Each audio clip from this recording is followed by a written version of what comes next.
اقبال اور موجودہ دور، اس پہ کچھ بات۔ پرانے زمانے میں استاد اقبال پڑھاتے تھے، اقبال کو سمجھا جاتا تھا، اقبال جانا جاتا تھا۔ وہ اقبال دیر سے آتا ہے سو اس کی سمجھ بھی دیر سے آتی تھی، یہ پہلے تھا۔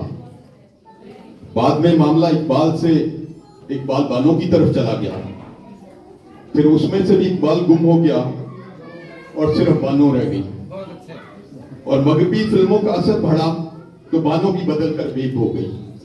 آج ہمیں اقبال کو سمجھنے کی ضرورت ہے۔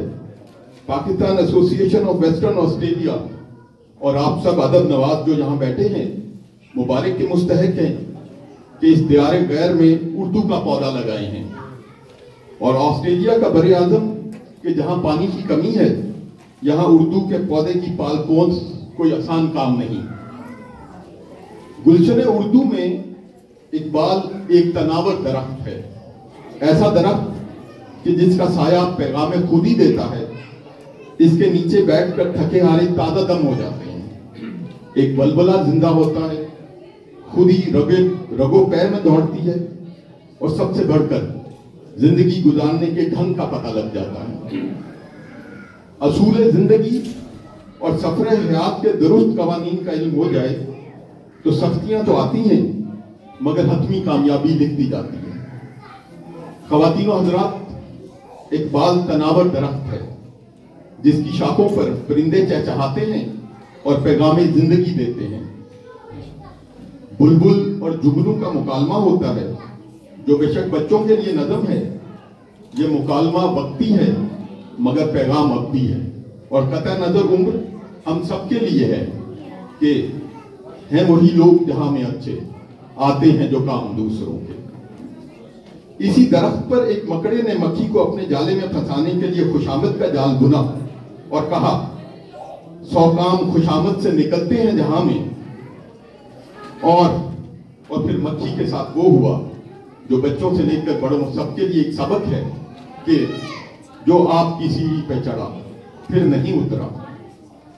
اور اسی درخت کی گلہری نے پہاڑ کو بتاتے بتاتے ہم سب کو کائنات کا راز بتلا دیا کہ نہیں ہے چیز نکمی کوئی زمانے میں، کوئی برا نہیں قدرت کے کارخانے میں۔ اور اسی درخت کے پاس ایک بکری نے اپنے سے بڑے رتبے والی یعنی گائے کو یوں سبق دیا تھا کہ آخر میں گائے بھی کہہ اٹھی، یوں تو چھوٹی ہے ذات بکری کی، دل کو لگتی ہے بات بکری کی۔ حاضرین، آج کل کچھ لوگوں کو اقبال کے خطوط عالم بالا سے آتے ہیں مگر ہمیں تو اقبال اپنے آس پاس زندہ اور جاوید نظر آتے ہیں۔ جب بھی ان کا کلام پڑھا یوں محسوس ہوا کہ وہ آس پاس رہنمائی کے لیے ہیں، کہ اقبال ہی کا ایک شعر ہے، ہو اگر خود نگر و خود گر و خود گیر خودی، یہ بھی ممکن ہے کہ تو موت سے بھی مر نہ سکے، یہ بھی ممکن ہے کہ تو موت سے بھی مر نہ سکے۔ خواتین و حضرات، آج کل اقبال کے نام پر کچھ ایسی چیزیں شیئر کی جاتی ہیں جن پر اعتراض ہے، ہنسی ہے بلکہ ندامت بھی ہے۔ علامہ اقبال کی تصویر لگا کر کچھ ایسے مصرے لکھ دیے جاتے ہیں جن کا نہ تو اقبال کی سوچ یا نظریے سے تعلق ہے، نہ ہی شعری پیرائے میں وہ پورے اترتے ہیں، نہ ان کی کوئی وقت ہے، بلکہ انہیں شعر ہی نہیں کہا جا سکتا، مگر لوگ پھر بھی انہیں آگے بھیجتے جاتے ہیں۔ عاشقان اقبال کو یہ بات بری لگتی ہے۔ فیض احمد فیض نے کہا تھا، وہ تو وہ ہے تمہیں ہو جائے گی الفت مجھ سے، وہ تو وہ ہے تمہیں ہو جائے گی الفت مجھ سے، ایک نظر تم میرا محبوب نظر تو دیکھو۔ تو اقبال کے چاہنے والوں کے لیے یہ بات بہت تکلیف دہ ہے۔ ان بے سروپا شعروں اور شعر پر بے سمجھ واہ واہ کرتے ہیں اور سمجھدار آہ بھرتے ہیں۔ آج کی اس محفل کا مقصد یہ بھی ہے کہ ہم جانیں کہ اقبال کون تھا، کیا کہتا تھا، اس کو سمجھیں کہ اس کا پیغام کیا تھا، تاکہ کوئی بہروپیہ ہمیں دھوکہ نہ دے سکے۔ ہم نے اپنے ایک صاحب علم دوست سے اس معاملے کی شکایت کی کہ یہ لوگ کیا کر رہے ہیں کہ علامہ صاحب کی تصویر کے ساتھ کچھ فضول لکھ کر بھیج دیتے ہیں کہ یہ علامہ صاحب نے کہا ہے۔